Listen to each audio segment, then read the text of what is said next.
আসসালামু আলাইকুম ওয়া রাহমাতুল্লাহ। প্রিয় শ্রোতা মণ্ডলী, অধিকাংশ সময় দেখা যায় আমাদের কানের আশেপাশে বা শরীরের বিভিন্ন জায়গায় ক্ষত বা ঘা হয়েছে। অনেক মেডিসিন খাওয়া ব্যবহার করার পরেও ঘা থেকে বা ক্ষত থেকে পুঁজ বাহির হচ্ছে, পানি বাহির হচ্ছে, কোনো মতেই শুকাচ্ছে না। এই সমস্যার দূরীকরণে ঘরোয়া একটা রেমেডি আজকে আপনাদেরকে আমি জানাবো। সেটা হলো কানাইয়া শাক বা কানাই শাক বা কানাইয়া লতা বলে। স্ক্রিনে দেওয়া আছে, আপনারা দেখে নেবেন। এই গাছটা চিনে যেতে পারবেন, স্ক্রিনে দেখলে আপনি বুঝতে পারবেন। এটা গ্রাম অঞ্চলে, শহর অঞ্চলের সমস্ত জায়গায় সচরাচর হয়ে থাকে ইনশাআল্লাহ। তাহলে আপনার করণীয় কি?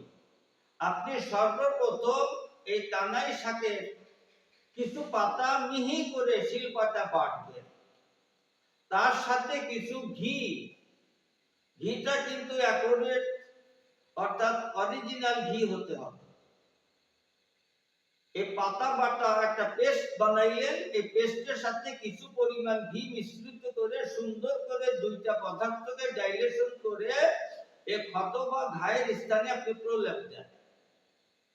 অতি সহজে আপনার ঘা থেকে পানি পড়া, পুঁজ পড়া শুকিয়ে ঘা দ্রুত সেরে যাবে ইনশাআল্লাহ।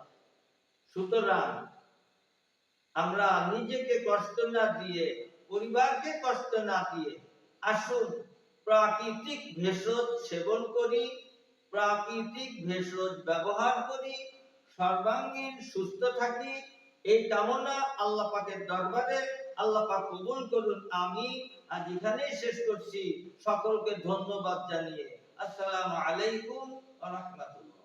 যে কোনো রোগের জন্য আয়ুর্বেদিক এবং অর্গানিক ও আসল গাছ লতাপাতার ওষুধ পাচ্ছেন আমাদের কাছে। সুস্থ থাকতে আজই অর্ডার করুন কিংবা পরামর্শের জন্য হুজুরের সঙ্গে যোগাযোগ করুন নিচে দেওয়া নাম্বারে।